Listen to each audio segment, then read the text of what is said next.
الحمد للہ رب العالمین والصلاة والسلام علی سید الانبیاء والمرسلین وعلی آلہ واصحابہ اجمعین الی یوم الدین۔ الحمد للہ آج 11 جون 2023 کو سنڈے کے دن ہمارا یہ پبلک سیشن نمبر 98 منعقد ہونے جا رہا ہے۔ آپ کے سوالات ریئل ٹائم یہ پرچیوں کی شکل میں میرے پاس آ چکے ہیں، انشاءاللہ ایک ایک کر کے میں انہیں کور کروں گا۔ اللہ کا نام لے کے آپ کی ریئل ٹائم جو پرچیاں آئی ہوئی ہیں میں شروع کرتا ہوں۔ اکثر لوگ قرآن و حدیث میں دلیل سننے کے بعد بھی اپنے بزرگوں کی باتوں کو ترجیح دیتے ہیں اور خود کو عاشق رسول بتاتے ہیں کہ ایسے لوگوں کا ایمان کامل ہے۔ یقیناً ان سے بھی اگر آپ الگ سے پوچھیں تو وہ بھی کہیں گے کہ کامل نہیں ہے ایمان، کیسے ایمان کامل ہو سکتا ہے؟ اب یہ سوال یعنی اتنا کرٹیکل کوسچن ہے، اس کے اوپر 1 گھنٹہ صرف اسی سوال پہ اگر بولنا شروع کریں تو میں اپنا درد دل آپ کے سامنے رکھ سکتا ہوں کہ کس طریقے سے مختلف فرقوں نے مختلف سلوگنز بنا کے امت کو دھوکے میں ڈالا ہوا ہے۔ کل حزب بما لدیہم فرحون، ہر فرقہ اس کے اندر خوش ہے جو اس کے پاس ہے۔ یہ اسپیسیفکلی آیت تو جیوز اور کرسچنز کے بارے میں تھی۔ اللہ تعالیٰ نے فرمایا کہ انبیاء کے جانے کے بعد انہوں نے اپنے دین کو پارا پارا کر دیا اور ہر فرقہ اس بات پہ خوش ہے جو اس کے پاس ہے۔ تو اس امت کا بھی وہی حال ہوا ہے، کیونکہ بخاری مسلم دونوں میں حدیث موجود ہے۔ اللہ کے محبوب صلی اللہ علیہ وآلہ وسلم نے فرمایا تم بھی اگلے لوگوں کے طریقے پر چل پڑو گے، قدم با قدم، بالشت بر بالشت، حتیٰ کہ اگلے لوگوں میں سے کوئی گوہ کے سوراخ میں داخل ہوا تو تم بھی وہی کام کرو گے۔ صحابہ کرام علیہم رضوان نے پوچھا یہ اگلے لوگوں سے مراد کیا یہود و نصارہ ہیں؟ تو آپ صلی اللہ علیہ وآلہ وسلم نے فرمایا کہ اگر وہ لوگ مراد نہیں تو اور کون سے لوگ مراد ہیں؟ یہ بخاری اور مسلم کی متفقہ حدیث اس بات کے اوپر گواہ ہے کہ اگلی امتوں کی جو خرابیاں ہیں وہ اس امت میں بھی ٹرانسفر ہوں گی، اور وہ ہمیں ہر پہلو سے نظر آتا ہے۔ ڈاکٹر اشرف آصف جلالی صاحب ایک بریلوی عالم دین ہے۔ اب ان کے لیے یہ بخاری مسلم کی حدیث بہت بڑا امتحان ہے، کیونکہ وہ ایسے فرقے سے تعلق رکھتے ہیں کہ جن کی خرابیاں جب ہم قرآن و سنت سے ہائی لائٹ کرتے ہیں تو وہ یہ کہہ کے جان چھڑا لیتے ہیں یہ تو یہود و نصارہ کے بارے میں ہے، یہ کافروں کے بارے میں ہے۔ تو پھر ہم انہیں یہی حدیث سناتے ہیں کہ نبی علیہ السلام نے فرمایا تھا کہ یہود و نصارہ میں جتنی خرابیاں ہیں وہ اس امت میں ٹرانسفر ہوں گی۔ تو جب وہ خرابیاں ٹرانسفر ہوں گی اور اتنی تفصیل کے ساتھ بتایا کہ قدم با قدم، بالشت بر بالشت، آپ اس امت کے اندر جتنی بھی گمراہیاں جو ہم ہائی لائٹ کرتے ہیں اگر ان کی لسٹ بنائے تو وہ تمام کی تمام گمراہیاں آپ کو یہود و نصارہ میں نظر آئیں گی، اور بعض تو ایسی ہیں جو یہود و نصارہ سے زیادہ ورسٹ فارم میں اس امت کے اندر۔ یہی وجہ ہے کہ سورۃ البقرہ قرآن میں سٹارٹ میں رکھی گئی ہے، حالانکہ سورہ بقرہ اس وقت نازل ہوئی تھی جب 2/3 قرآن نازل ہو چکا تھا۔ 70% حصہ قرآن کا آلموسٹ نازل ہو چکا تھا، اس کے بعد سورہ بقرہ نازل ہوئی ہے، لیکن قرآن میں مصحف کی ترتیب میں وہ شروع میں ہے۔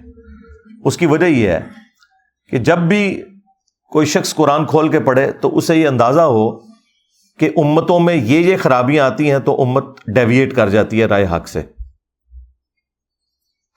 اور اس میں وہ 7 یونیورسل ٹروتھس بھی آئے ہیں سورۃ البقرہ میں۔ اللہ تعالیٰ نے اسپیسیفکلی یہودیوں کے ریفرنس سے، چونکہ وہ بھی ایک بہت بڑی امت گزری ہے اپنے زمانے میں، تو وہ بھی مسلمان ہی تھے جب تک انہوں نے جیزس کرائسٹ عیسیٰ ابن مریم کا یا محمد رسول اللہ کا صلی اللہ علیہ وآلہ وسلم انکار نہیں کیا تھا۔ تو ان کی ایک ایک خرابی اللہ تعالیٰ نے گنوائی ہے، اور اس کے اینڈ پہ ایک ایک یونیورسل ٹروتھ ارشاد فرمایا ہے تاکہ یہ پتہ چل جائے کہ اللہ تعالیٰ کا کوئی رشتہ دار نہیں ہے۔ اتنی لاڈلی امت کہ جس میں ہزاروں انبیاء آئے، 3 الہامی کتابیں آئیں، تورات، زبور، انجیل، اس کے علاوہ جو صحائف ہیں وہ الگ سے، جو نسلاً ابراہیمی ہیں، ان کے اندر بھی جب خرابیاں آئیں تو اللہ تعالیٰ نے ان پر عذاب کا کوڑا مسلط کر دیا، اور قیامت تک کے لیے ضربت علیہم الذلہ والمسکنہ، وہ قیامت تک کے لیے اللہ تعالیٰ نے ان پر مقدر کر دی۔ پھر اللہ تعالیٰ نے یہ خیال نہیں کیا کہ یہ انبیاء کی اولاد میں سے ہیں،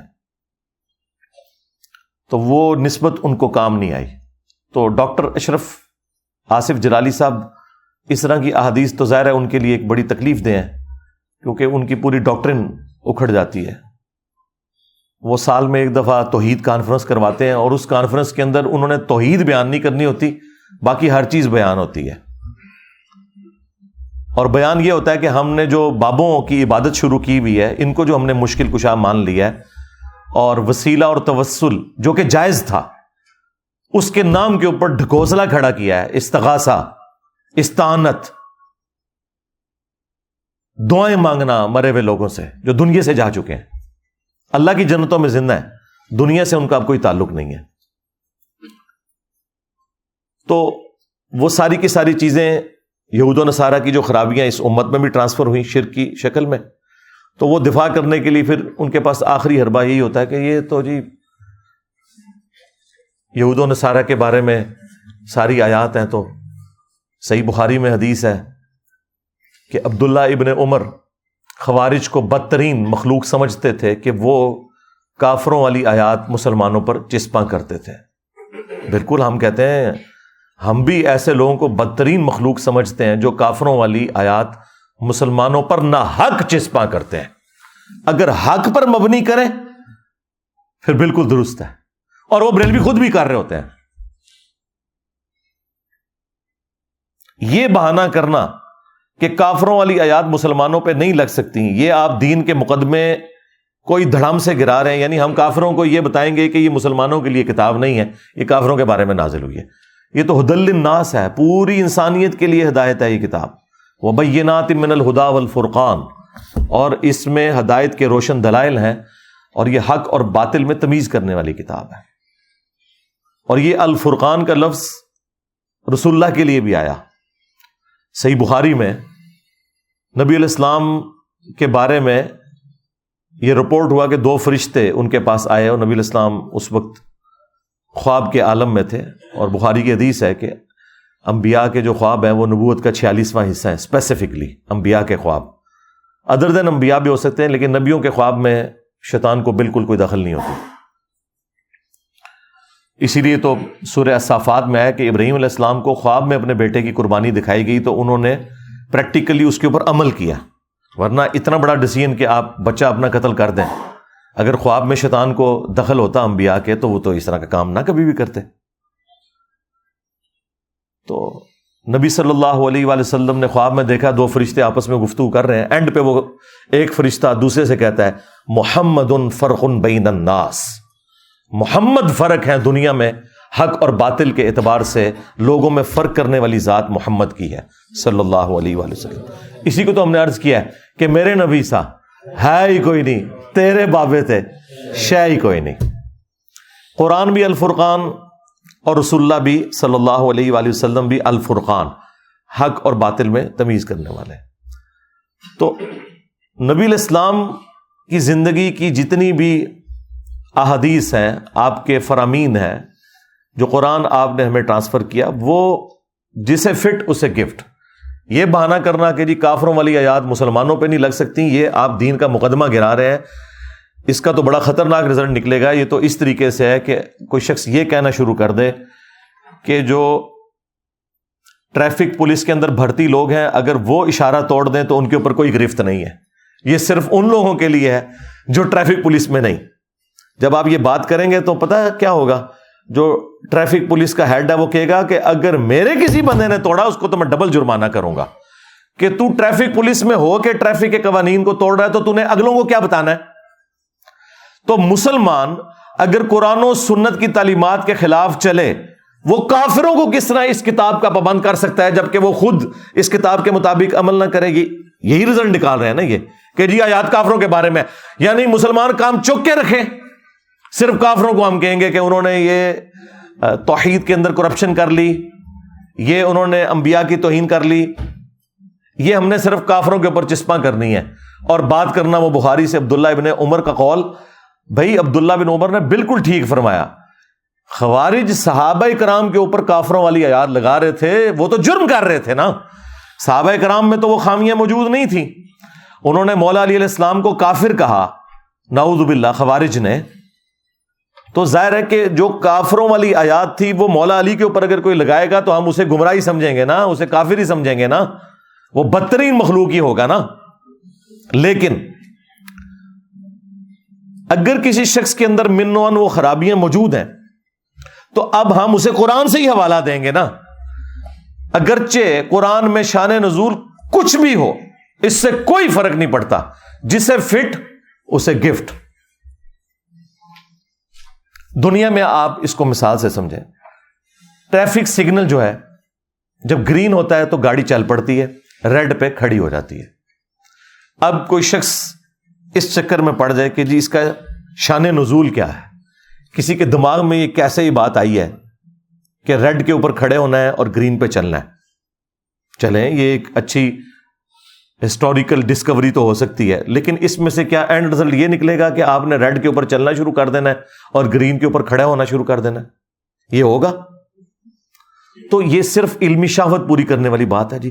ایس آیت دا شان نزول لبو جی، حدیث دا شان نزول لبو۔ او بھائی، حدیث کا، آیت کا شان نزول کچھ بھی ہو، حکم قیامت تک باقی ہوتا ہے۔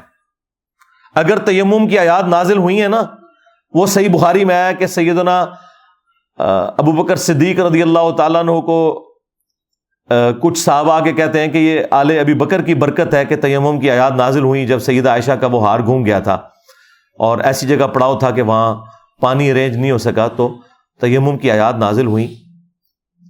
تو یہ واقعہ اگر کسی کو نہ بھی پتا ہو تب بھی تیمم کا طریقہ وہی رہے گا جو قرآن میں لکھا ہوا ہے، کیونکہ تیمم کی آیات تو اب آفاقی ہے نا قیامت تک کے لیے، وہ تو نہیں چینج ہونی۔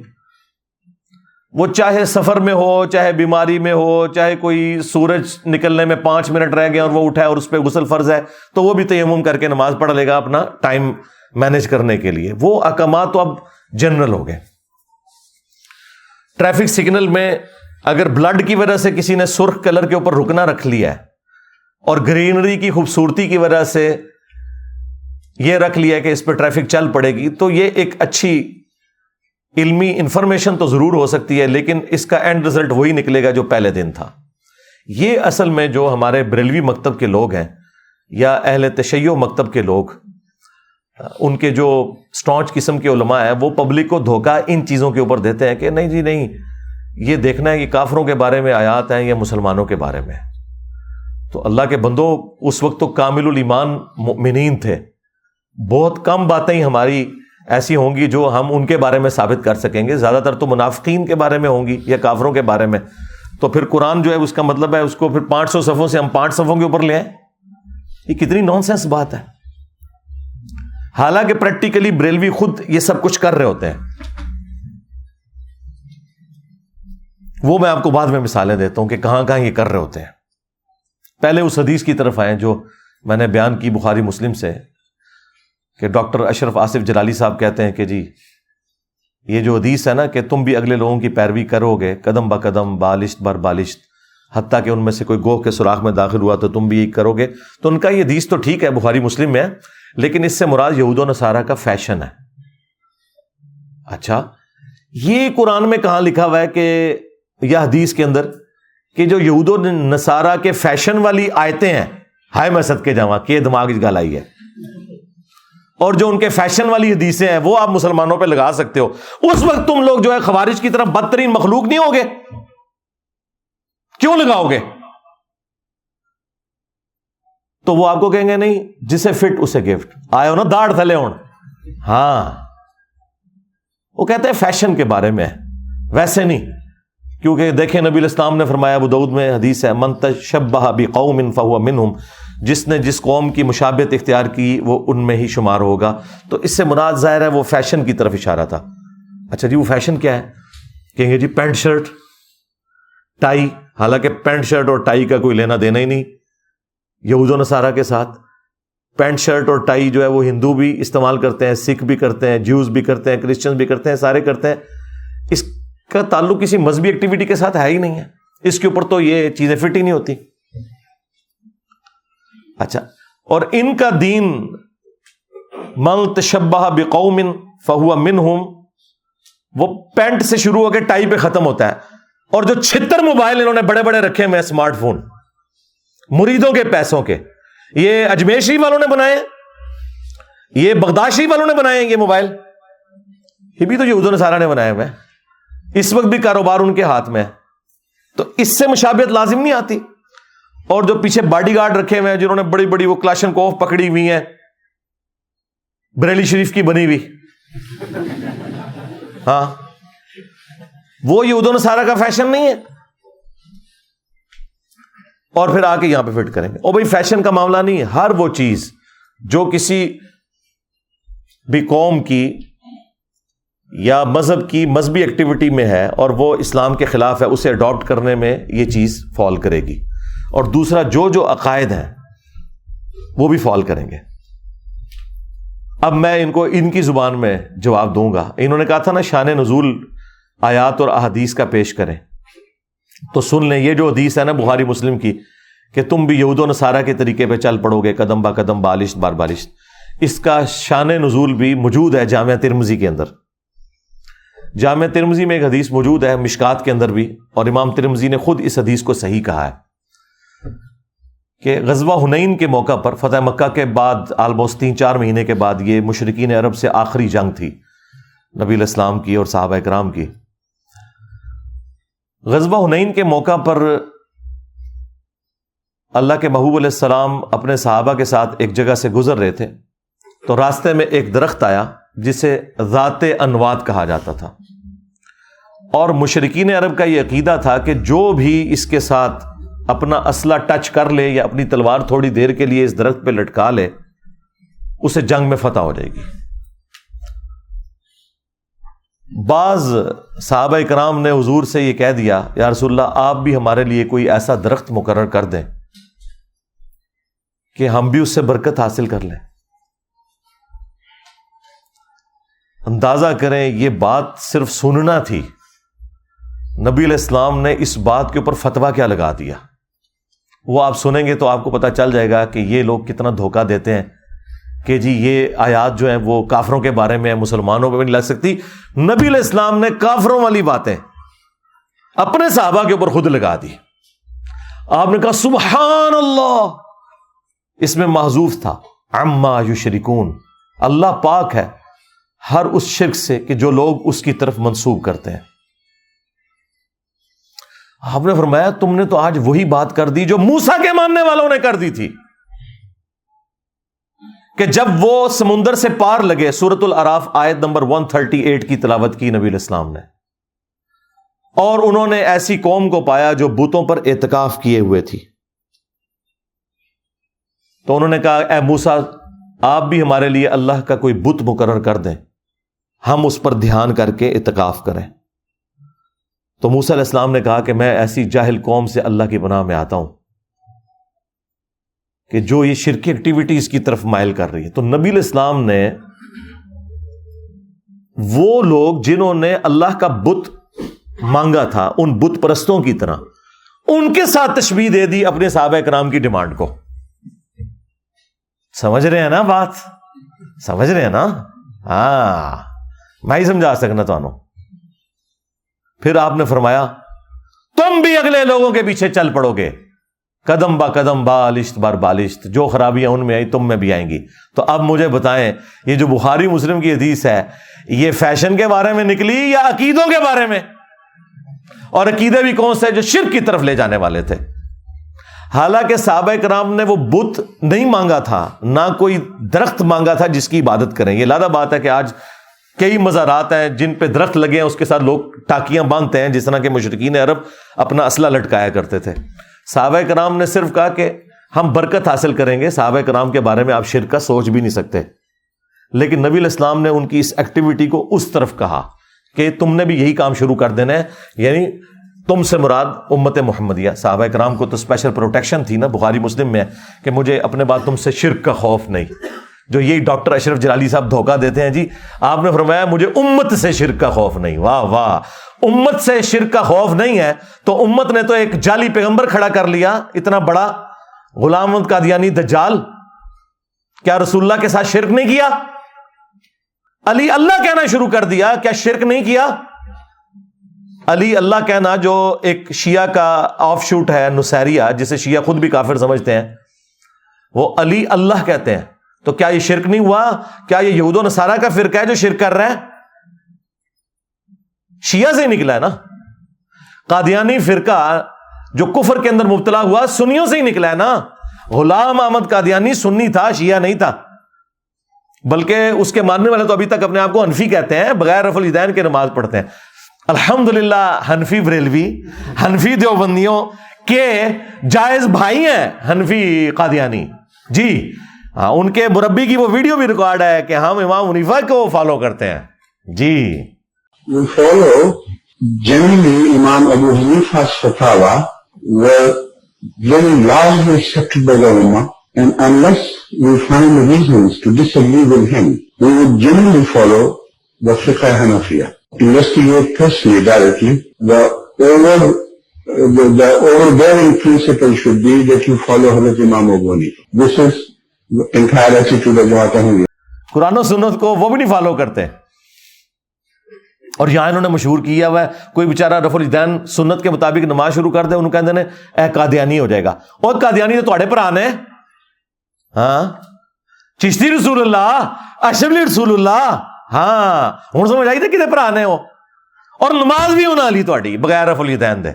اور جو بخاری مسلم کے طریقے کے مطابق جو نبی الاسلام کا مبارک طریقہ ہے رفع الیدین سے نماز پڑھتا ہے، وہ کیسے قادیانی ہو سکتا ہے؟ اس کی تو کوئی بات بھی قادیانیوں کے ساتھ میچ نہیں کرتی. تمہاری تو نماز بھی قادیانی والی، تمہارے بزرگوں نے کلمے پڑھائے، چشتی رسول اللہ، اشرف رسول اللہ.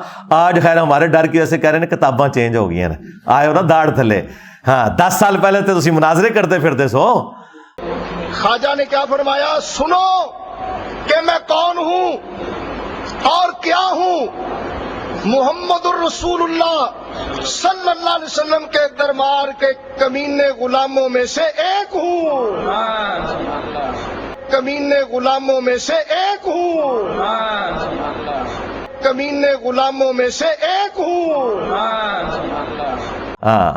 دفاع کرتے تھے شتیہات کے نام پہ، ٹھیک ہے جی، معرفت کے نام کے اوپر. آج انجینئر کے ڈر کی وجہ سے اپنے بزرگوں کو ہی چھوڑ کے بھاگ گئے. ہم نے یہ تو سنا تھا کہ باندری دے جدو پیر سڑ دے نا وہ بچے دیں دیے اپنے تھلے.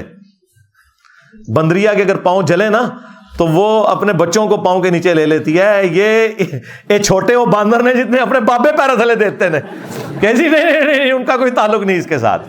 ہاں ایسے پیر ساڑے نے میں دے.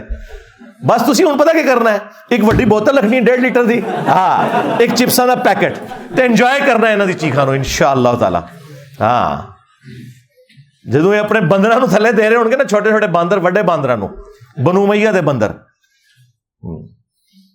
تو اب یہ ہر چیز سے بھاگے میں.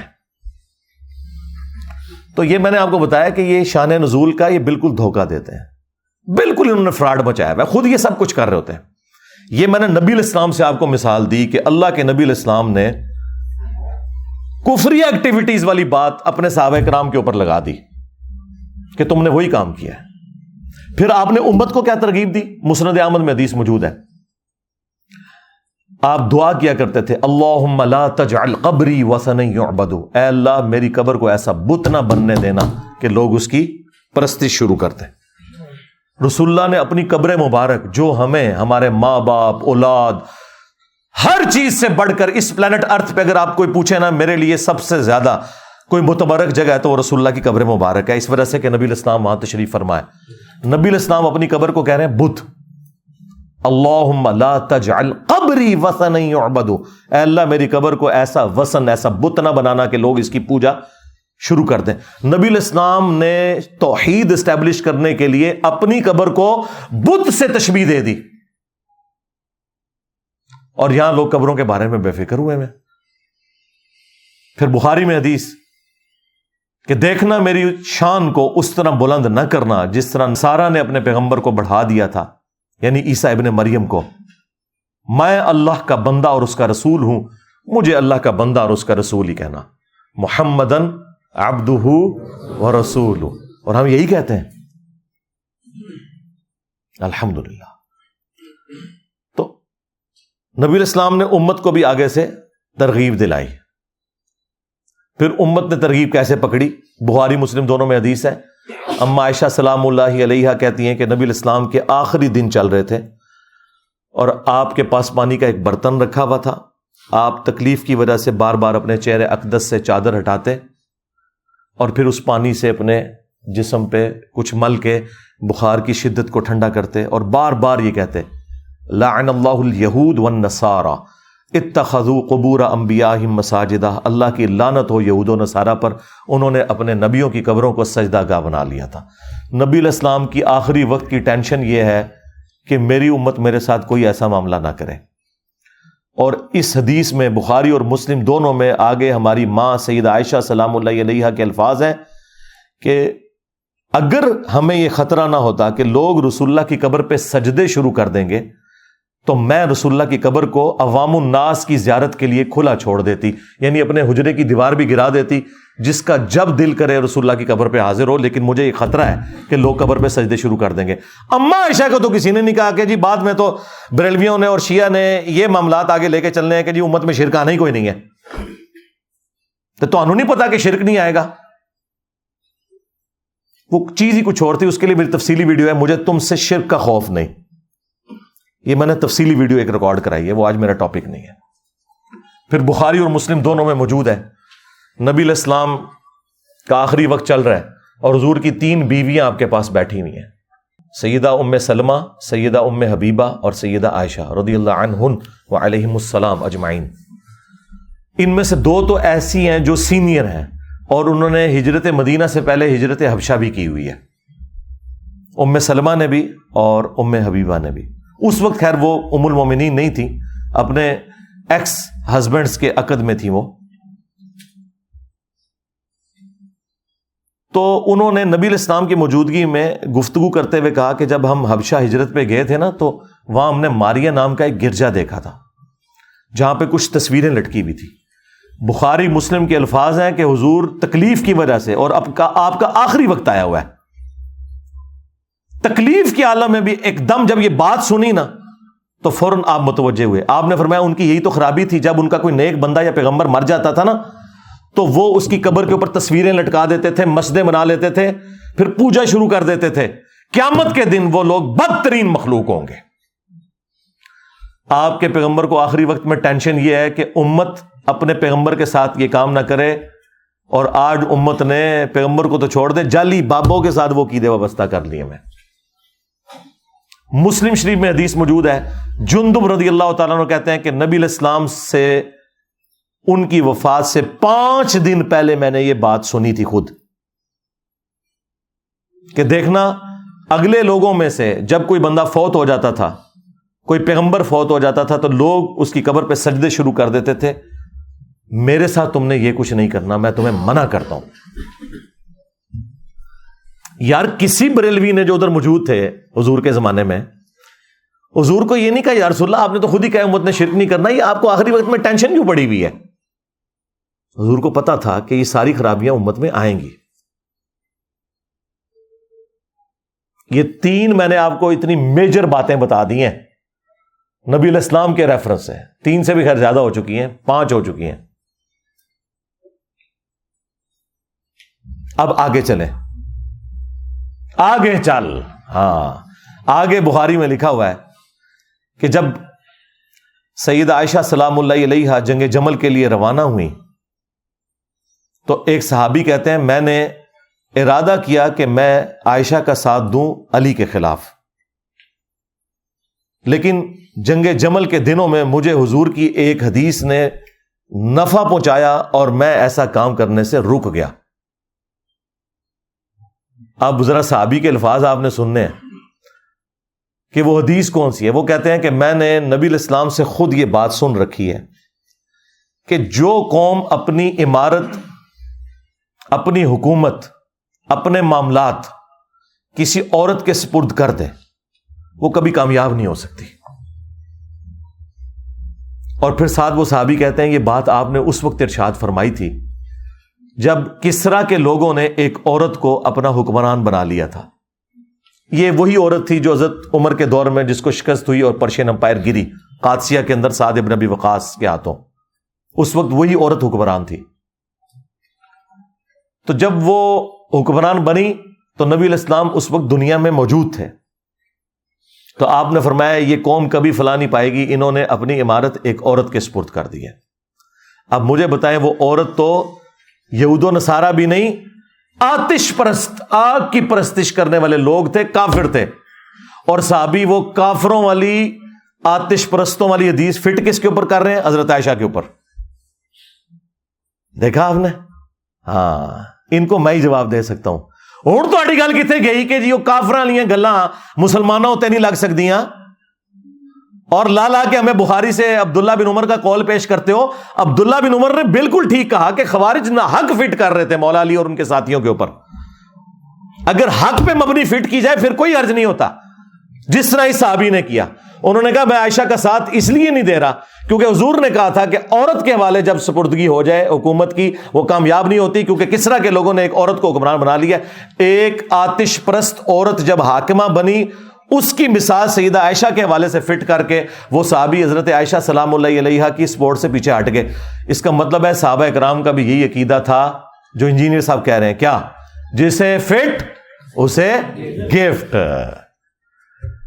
آمدہ تسی گل کرو شان نزول دی. ہاں اچھا یاد رکھیں ایک چیز کانٹیکسٹ ہوتی ہے, کانٹیکسٹ کو آپ نے ضرور فالو کرنا ہے, وہ اس کے بغیر بات سمجھ نہیں آتی. کانٹیکسٹ کو فالو کرنا ضروری ہے, جس کو آپ اردو میں کہہ لیں سیاق و سباق, وہ دیکھنا ضروری ہے کیونکہ اس کے بغیر پھر گمراہی پھیل جاتی ہے, کیونکہ اس کا مس یوز یہ لوگ پھر اس اعتبار سے بھی کرتے ہیں. اچھا یہاں تو یہ ماننے کے لیے تیار نہیں ہوتے نا, اور جب ان کی اپنی باری آتی ہے پتہ ان کی حالت کیا ہے, وہ کہتے ہیں جی قرآن میں لکھا ہے وَلَوْ أَنَّهُمْ إِذْ ظَلَمُوا أَنفُسَهُمْ جَاءُوكَ, سورہ النساء آیت نمبر 64. جب اپنی جانوں پر ظلم کر بیٹھو تو رسول اللہ کے پاس حاضر ہو, پھر حضور آپ کے لیے دعا کریں گے تو آپ کی مغفرت ہو جائے گی. ہم کہتے ہیں یار اس کا کوئی لینا دینا ہی نہیں ہے حضور کی قبر اطہر پہ جا کے مانگنے کے ساتھ, یہ آپ لوگ کیا کر رہے ہیں؟ وہ کہتے ہیں نہیں نہیں قرآن کی آیات آفاقی ہیں. واہ واہ واہ واہ. جب ہم توحید کے حوالے سے آپ کے اوپر گرفت کریں پھر آپ کو عبداللہ بن عمر کا قول یاد آ جائے, اور جب ہم یہاں بات کریں تو پھر آپ کہیں گے جی آفاقی ہیں. دیکھا ہے ایک ٹکٹ میں دو مزے کرتے ہیں, میں نے ان کے دونوں ہی مزے خراب کر دیے, نہ یہ مزہ کرنے دوں گا نہ یہ. تو پھر ہم انہیں سمجھاتے ہیں کہ بالکل ہم آپ کے ساتھ ہیں, قرآن کی آیات آفاقی ہیں لیکن سیاق و سباق کے ساتھ, کانٹیکسٹ کے ساتھ. شان نزول کو چھوڑ دیں, وہ کیا تھا, سیاق و سباق کیا ہے اس کا, تو وہ قرآن کے اندر موجود ہوتا ہے. سیاق و سباق باہر نہیں ہوتا, شان نزول باہر ہوتا ہے. اور کانٹیکسٹ جو ہے وہ قرآن کے اندر ہے, وہ سمپل کانٹیکسٹ ہے. سورہ النساء میں منافقین کے بارے میں ذکر ہو رہا ہے جو اوپر سے کلمہ گو تھے اندر سے کافر تھے. نبی علیہ السلام ان کے صحابہ کو اہل البیت کو اپنی زبانوں سے تکلیفیں دیتے تھے. کبھی حضور سے فیصلہ کرواتے تھے, پسند نہ آیا تو جا کے طاغوت کے پاس فیصلہ کروا لیتے تھے. یہودیوں سے انہوں نے دوستیاں گانٹھی ہوئی تھی, اوپر سے کلمہ گو تھے, قانوناً صحابہ بھی تھے وہ.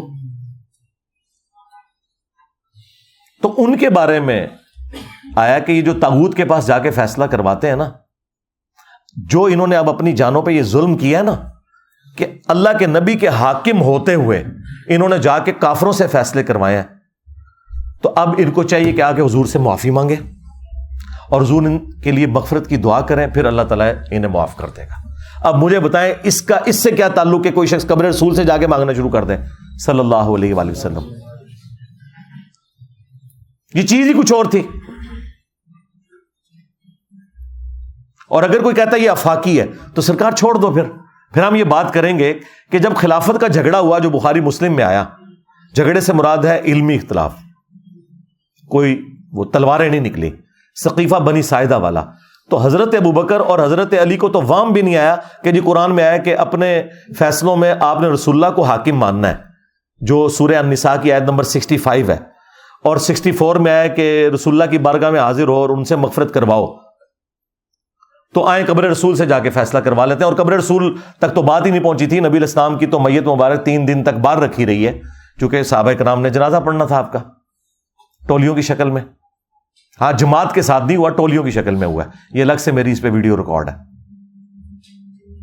تو اس وقت حضور سے تو کسی نے مشورہ نہیں کیا کہ یا رسول اللہ آپ تو ابھی قبر اطہر کے اندر نہیں گئے، تو قرآن میں ہے کہ اپنے فیصلوں میں حاکم ماننا ہے آپ کو، تو آپ فیصلہ کریں، آپ کا سکسیسر کون ہے آپ کے بعد.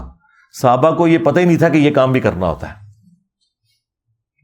تو انہوں نے تو آفاقی نہیں بنایا ایسے، کہتے ہیں آفاقی نے. ہاں جی، ہاں اللہ کے نبی دنیا میں موجود ہوں، ہم اپنا ہر دنیا اور آخرت کا مسئلہ حضور کے سامنے پیش کریں گے. بالکل ڈائریکٹ حضور سے ہی مانگیں گے جا کے. وہ مسلم میں نہیں آتا ایک صحابی حضور کو وضو کروایا کرتے تھے، سیدنا ربیہ رضی اللہ تعالیٰ عنہ. سمندر رحمت جوش میں آپ فرمایا سل ربیہ مانگ کیا مانگتا ہے. اور انہوں نے تیاری کر کے بیٹھے تھے، ان کا یا رسول اللہ جنت میں آپ کا پڑوس مانگتا ہوں. میرے خیال ہے اس سے بڑی کوئی دعا ہو ہی نہیں سکتی تھی. ایک دعا اس سے بڑی ہے وہ پوری نہیں ہو سکتی کہ اے اللہ مجھے پیغمبر بنا دے، یا رسول اللہ آپ اللہ سے سفارش کریں اور میں پیغمبر بن جاؤں. یہ سب سے بڑی کوئی دنیا میں کسی کی ڈگری ہو سکتی ہے نا، تو یہ ہے کہ وہ اللہ کا پیغمبر ہو. اس کے بعد اگر کوئی ڈگری ہے اس کائنات میں تو یہ ہے کہ وہ اللہ کے نبی علیہ السلام کا پڑوسی بن جائے جنت میں. اگر آپ کے علم میں اس سے بڑی کوئی ڈگری ہے تو مجھے بتا دیں.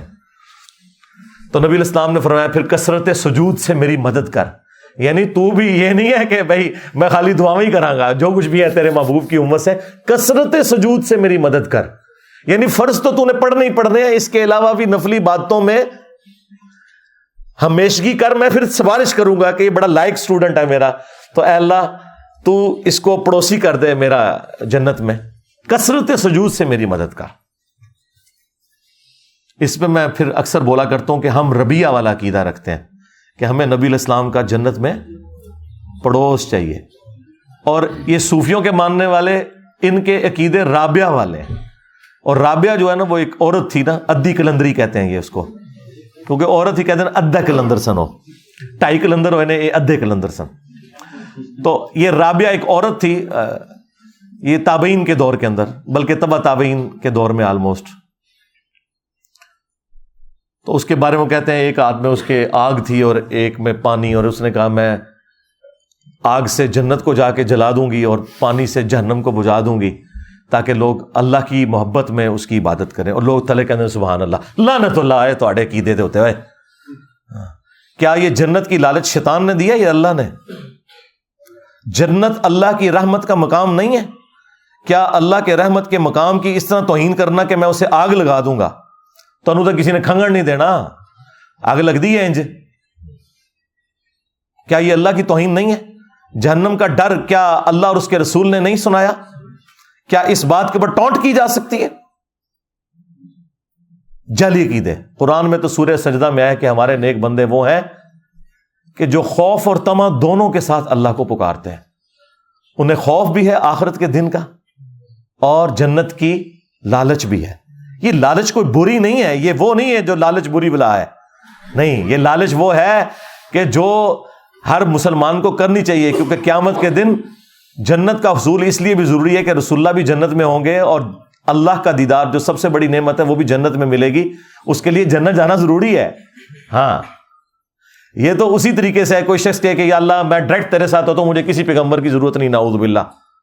تو ہم اسے کہیں گے نہیں، اللہ نے اپنے تک پہنچنے کا ذریعہ، وسیلہ، توسل، واسطہ پیغمبروں کا بنایا. جو بندہ پیغمبر کے بغیر اللہ تک پہنچے گا وہ اللہ تک نہیں پہنچے گا، کیونکہ اللہ نے خود اڈاپٹ کیا نا. اللہ چاہتا تو پیغمبروں کے بغیر بھی کر سکتا تھا، اللہ تو پیغمبروں کا محتاج نہیں ہے. تو یہ چیزیں پوری ڈاکٹرن میں سمجھا کریں، یہ پک اینڈ چوز کر کے تو دھوکے دیتے ہیں. تو آپ دیکھیں اس صحابی نے وہ والی حدیث پکڑ کے سیدہ عائشہ کے اوپر لگائی تو کسی نے اس کے اوپر فتویٰ نہیں لگایا. اب آ جائیں آخر میں آپ کو بتاتا ہوں، بریلوی خود بھی یہی کام کرتے ہیں. ہر گستاخ رسول کو یہ حرامی کہتے ہیں، چاہے وہ پوری زندگی بریلوی رہا ہو. ان کی مت ماری ہوئی ہے کہ ایک بندہ بریلوی تھا تو حلالی تھا، ساتھ ہی وہ بندہ چینج ہوا تو اسے کہتے ہیں حرامی، اور واپس آ جائے پھر حلالی. تو ان سے پوچھیں کیوں؟ وہ کہتے ہیں قرآن میں لکھا ہے نا گستاخ رسول حرامی ہوتا ہے. بعد ذالک کا زنیم ولید ابن مغیرہ کے بارے میں، خیر اس میں اختلاف ہے لیکن چلیں ہم یہ والا معنی مان لیتے ہیں ان کا کہ آؤٹ آف ویڈ لاک پیدا ہوا تھا. حضرت خالد ابن ولید کا جو باپ تھا اس پہ اللہ کا بڑا غصہ ہے, کیونکہ وہ بڑا سمجھدار تھا, اس کے باوجود اس نے جان بوجھ کے نبی الاسلام کا انکار کیا. تو وہ کہتے ہیں دیکھیں وہ اس کے بارے میں آیا نا, تو اس کا مطلب ہے جو بھی گستاخ رسول ہے وہ بعد ذالک زنیم. ہم کہتے ہیں بھی خالد ابن ولید کا والد تو کافر تھا, تم جن لوگوں کو کہہ رہے ہو بعد ذالک زنیم وہ تو خود بریلوی رہے ہیں. چلو مسلمان نہیں کہتا, مسلمان تو تم مانتے ہی نہیں کسی کو, بریلوی رہے ہیں. پھر پتہ آپ کو کیا کہیں گے, نہیں جی جڑا بھی گستاخ ہوئے نا اس سے وہ چیزیں فٹ ہو جان گیا. اچھا تھوڑی دیر پہلے جب ہم آپ کو کہتے تھے کہ یہ جو شرک والی آیات ہیں مسلمانوں پہ بھی فٹ ہوں گی, تو پھر تم لوگ کہتے تھے کہ خوارج بدترین مخلوق تھے, وہ کافروں والی آیات مسلمانوں پہ لگاتے تھے. ایک ٹکٹ میں کتنے مزے کرو گے؟ میں تمہیں ایک مزہ بھی نہیں کرنا دوں گا, دونوں کے دونوں کیا, تینوں کے تینوں کیا, چاروں کے چاروں تمہارے ختم کر دوں گا مزے. جب اپنے پہ پڑتی ہے نا پھر ان کو سمجھ آتی ہے. پھر میلاد کے ہر جلسے جلوس کے اندر آپ کو ایک آیت یہ بیان کریں گے, قل ان کنتم تحبون اللہ فاتبعونی یحببکم اللہ. اے نبی ان سے فرماؤ اگر تم اللہ سے محبت کے دعوے دار ہو پھر میری یعنی رسول اللہ کی اتباع کرو, اللہ بھی تم سے محبت کرے گا اور تمہارے گناہوں کو معاف کر دے گا. یہ سب لوگ پڑھتے ہیں. تو یہ مسلمانوں کے بارے میں تو نازل نہیں ہوئی ہے, یہ تو یہودیوں کو کہا گیا تھا جو کہتے تھے کہ ہم اللہ سے محبت کرنے والے ہیں اور نبی الاسلام کا انکار کرتے تھے. تو اللہ تعالیٰ نے فرمایا جب تک میرے نبی کی اتباع نہیں کرو گے نا تو یہ اللہ سے محبت کا دعویٰ تمہارا بالکل جھوٹا ہے. جب تک رسول اللہ کو نہیں مانتے ہو صلی اللہ علیہ وآلہ وسلم. یہ تو یہودیوں کے بارے میں آیات تھیں, تم نے پکڑ کے میلاد کے جلسوں میں اپنی بریلوی پبلک پہ خود لگا رہے ہوتے ہو. اس وقت نہیں شرم آتی کہ کافروں والی آیات مسلمانوں پہ لگا رہے ہو؟ پھر وہ آپ کو کیا کہیں گے, نہیں نہیں یہ جسے فٹ اسے گفٹ. آج بھی اگر کوئی مسلمان بھی ہے وہ اللہ کے ساتھ محبت میں مخلص اس وقت ہوگا جب وہ رسول اللہ کی اتباع کرے گا. ہاں اس کا مطلب ہے یہود و نصارہ والی آیات مسلمانوں پہ لگ سکتی ہیں, کیونکہ جب جرم ایک جیسا ہوگا نا پھر آپ نے سزا ایک جیسی سنانی ہے. ظاہر صحابہ کرام کو تو نہیں اللہ تعالیٰ کہہ رہا تھا کہ تم اگر اللہ سے محبت کے دعوے دار ہو تو میرے نبی کی پیروی کرو. اور اللہ کے بندو صحابہ کرام کا تو دین رسول اللہ سے سٹارٹ ہوتا تھا اور اللہ تک پہنچتا تھا. انہوں نے تو حضور کو ماننا ہے تو اللہ کو ماننا ہے, ان کو تو یہ بتانے کی ضرورت ہی نہیں ہے کہ آپ نے حضور کی اتباع کرنی ہے. لاجیکل اسپیکنگ انہوں نے تو نبی الاسلام کی وجہ سے اللہ تعالیٰ کو پہچانا تھا. پہلے تو وہ لوگ کون تھے؟ بت پرست تھے. ان کو تو اللہ کا تعارف ہی حضور کی وجہ سے ہوا. ان کو تو اللہ نے نہیں کہنا تھا نا, یہودیوں کو کہا جا رہا تھا. یہ فٹ کرتے ہیں, کہتے ہیں جی وہ دیکھیں آج بھی محبت کا معیار یہی ہے. یہ لادہ بات ہے کہ محبت بس اتنی ہے آیت بیان کرنے تک. اس میں یہ نہیں تھا کہ اگر تم اللہ سے محبت کرتے ہو تو نبی کے نام کے نعرے لگاؤ. اس میں تھا کہ اتباع کرو, اور اتباع کہتے ہیں محبت کے ساتھ پیروی کرنے کو. اور اس کا مطلب آپ کو پتا کیا ہے؟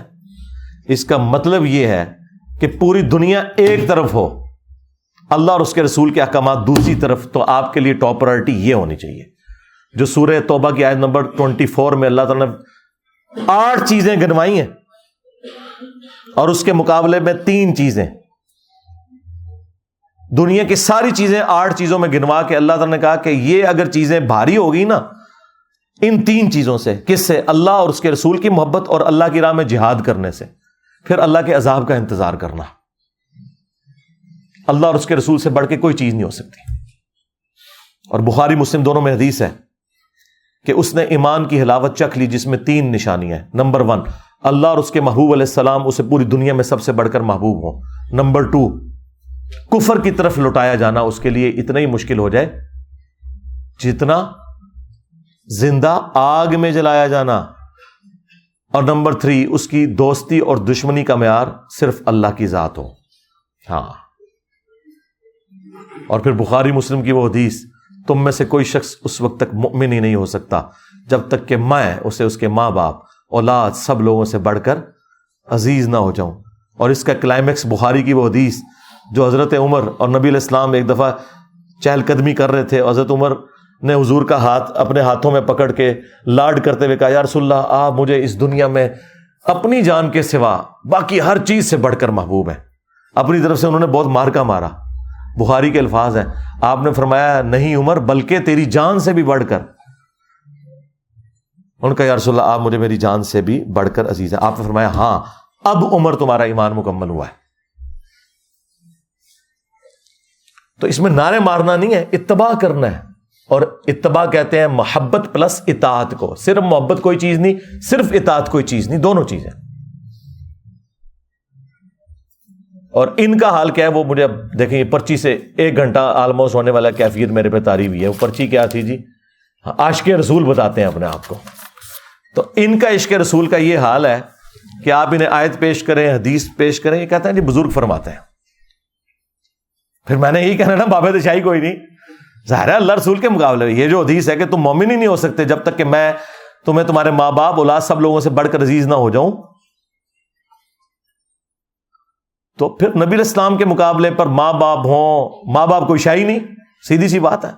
مولوی کٹنگ کلپ تاکہ تیری پھر کتے علی ہو پہ. پوری دنیا کوئی چیز ہی نہیں, 20 بچے تھے شاہی کوئی نہیں, بابے تھے شاہی کوئی نہیں اللہ اور اس کے رسول کے مقابلے کے اوپر. تو ان کے عشق رسول کا حال آپ دیکھ لیں. ان کے سامنے آپ آیت حدیث پیش کریں, وہ کہتے ہیں نہیں بزرگوں کو نہیں سمجھ آیا قرآن و حدیث. اور سرکار نہیں سمجھ آیا نا, سمجھ لو نا, سمجھ رہے ہیں نا, کوئی نہیں سمجھ آیا. ان لوگوں کو نہ کانٹیکسٹ کا پتہ, نہ شان نزول کا پتہ, ان چیزوں کو اس طریقے سے مکس کر کے دھوکہ دیتے ہیں.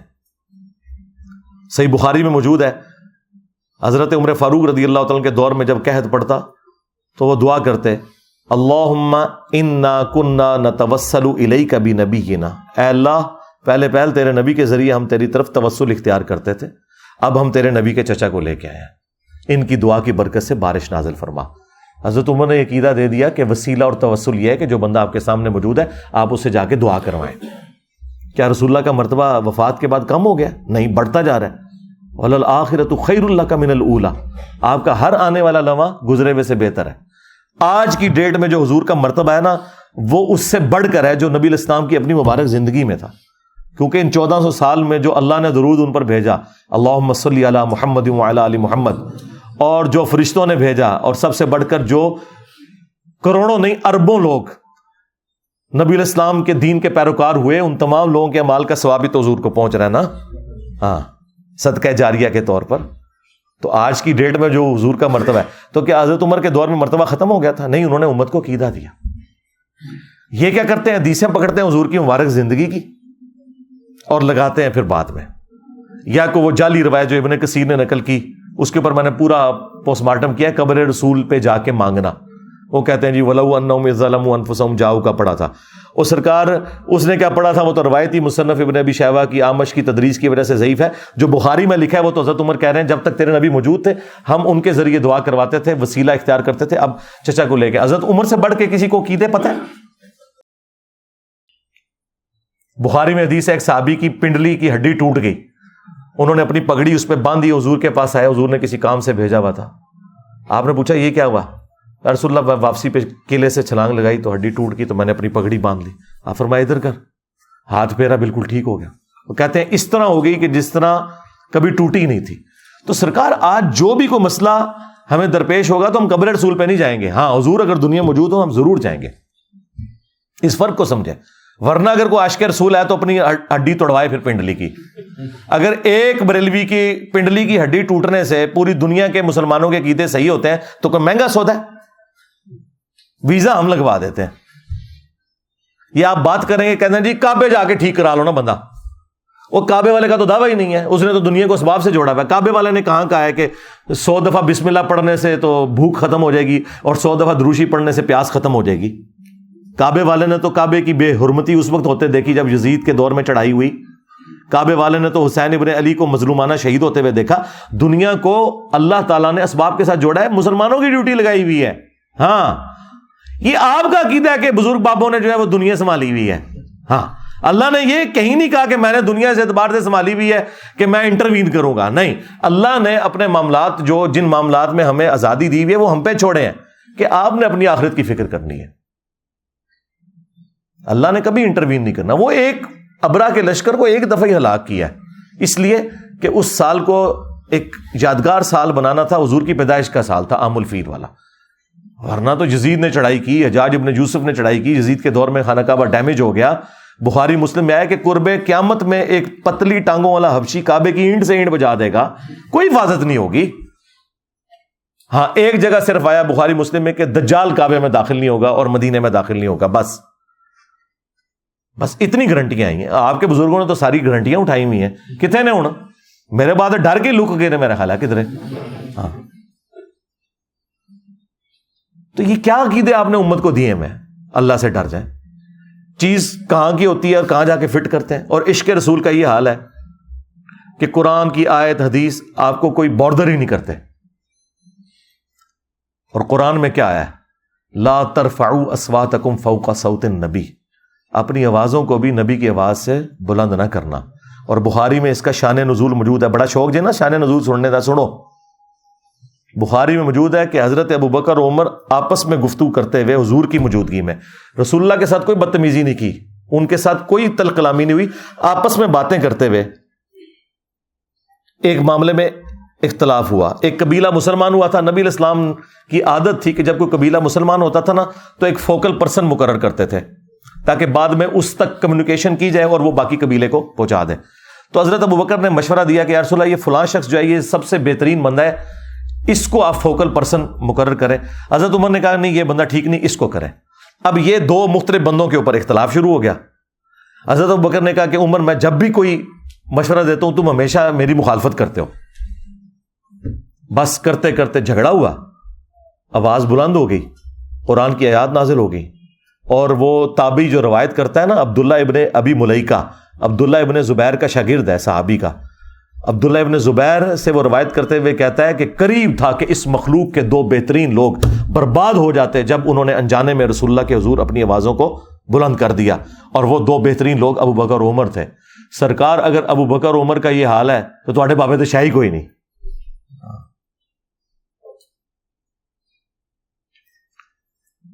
تو جب یہ آیات نازل ہوئی کہ جنہوں نے حضور کی آواز سے بھی آواز بلند کی ان کے اعمال اکارت ہو جائیں گے، انہیں خبر بھی نہیں ہوگی، یعنی توبہ کی توفیق بھی نہیں ملے گی. تو اس کے بعد صحابہ کرام حضور کے ساتھ اتنی آہستہ آواز میں بات کرتے تھے کہ بخاری کے الفاظ ہیں، عبداللہ ابن زبیر کہتے ہیں حضرت عمر کی تو آواز اتنی کم ہوگی کہ حضور کو بعض کا سنائی نہیں دیتی تھی. آپ کہتے تھے اونچا بولو مجھے آواز نہیں آ رہی. تو پھر اگلی آیات نازل ہوئی، ان الذین یغضون اصواتهم عند رسول اللہ، بے شک جو لوگ رسول اللہ کے حضور اپنی آوازوں کو پس رکھتے ہیں یہی وہ لوگ ہیں جن کے دلوں کو اللہ نے تقوی کے لیے چن لیا ہے، ان کے لیے مغفرت اور اجر عظیم ہے. اللہم اجعلنا منہم مع النبیین والصدیقین والشہداء والصالحین آمین. اور آج بھی روزہ شریف کے اوپر یہ آیات لکھی ہوئی ہیں. ہاں سبحان اللہ. وہ تین بڑی بڑی جالیاں ہیں نا، ایگزیکٹ جہاں قبر رسول ہے نا صلی اللہ علیہ وآلہ وسلم، جو وہ بڑا سا ایک انہوں نے رنگ بنایا ہوا ہے، اس کے ساتھ دو چھوٹے رنگ ہیں ابوبکر عمر. تو ان جالیوں کے اوپر یہ لکھا ہوا ہے لا ترفعوا اصواتکم فوق صوت النبی، کیونکہ آج بھی رسول اللہ کی قبر کے پاس آواز بلند کرنا یہ گستاخی ہے. ایون حاج عمرے کی کتاب جو مفتی اعظم سعودیہ نے نکالی ہے اس میں لکھا ہے کہ نبی علیہ السلام اپنی وفات کے بعد بھی اسی طرح قابل احترام ہے جس طرح اپنی زندگی میں تھے. قبر رسول کے پاس بھی آپ آواز بلند نہیں کر سکتے. تو سینٹر والی جالیوں پہ یہ آیت لکھی ہے. اور جو باب السلام کی طرف سے جب آپ انٹر ہوتے ہیں تو یہ سینٹر والی جالیوں کے ساتھ جو یہ والی پہلے جو جالیاں آتی ہیں ان کے اوپر وہ آیت لکھی ہے ان الذین یغضون اصواتهم عند رسول اللہ، بے شک جو لوگ اپنی آوازیں پس رکھتے ہیں رسول اللہ کے حضور ان کی دلوں کو اللہ نے تقوی کے لیے چن لیا، ان کے لیے مغفرت اور اجر عظیم ہے. پہلے یہ آیات آتی ہیں، پھر قبر رسول کے اوپر والی آیات لا ترفعوا اصواتکم فوق صوت النبی، پھر تیسری آخری جالیاں آتی ہیں جو آپ باب البقیع سے باہر نکل جاتے ہیں بقیع کی طرف. اس کے اوپر لکھا ہے ما کان محمد ابا احد من رجالکم ولکن رسول اللہ وخاتم النبیین. ختم نبوت والی آیت اس کے اوپر لکھی ہوئی ہے. اب تو انہوں نے بڑی خوبصورت کر کے نئی وہ ساری بنا دی ہے کنسٹرکشن. اور ترکیوں کے دور میں بھی یہی تین آیات لکھی ہوئی تھی، انہوں نے اسی کا ہی ریپلیکا بعد میں بنایا. تو میں نے اس سے جو مدنی رزلٹ نکالا ہے نا وہ بڑا حیران کن ہے. یہ عشق رسول کا دعویٰ کرتے ہیں. مجھے بتائیں جو لوگ انجانے میں حضور کی موجودگی میں ان سے آواز بلند کر دیں وہ تو ہو جائیں برباد، چاہے وہ ابو بکر عمر ہی کیوں نہ ہوں. اور جو لوگ حضور کی بات کے اوپر کسی اور بابے کی بات کو ترجیح دیں، جو نبی علیہ السلام کے فرمان کے مقابلے پر اپنے بزرگ بابے لے آئیں، وہ برباد نہیں ہوں گے، ان کی دنیا بھی برباد میرے ہاتھوں. ہائے ہائے ہائے ہائے. اور آخرت بھی برباد اللہ کے ہاتھوں. میرے ہاتھوں برباد ہوئی ہے نا. میں بار بار جب یہ کہتا ہوں کہ میرے نبی سا ہے ہی کوئی نہیں, تیرے بابے تھے شاہی کوئی نہیں, تو یہی بتا رہا ہوتا ہوں کہ اگر حضرت ابوبکر عمر رضی اللہ تعالیٰ عنہما وعلیہم السلام انجانے میں آواز بلند کریں تو اللہ تعالیٰ کہہ رہا ہے تمہارے بھی اعمال میں حقارت کر دوں گا. اس وقت تو چلے معافی ہو گئی. تو جو رسول اللہ کے مقابلے پر کسی بزرگ بابے کے قول کو بلند کر دے, اس سے پرائورٹی دینا شروع کر دے, وہ اس سے بڑا گستاخ رسول ہوگا.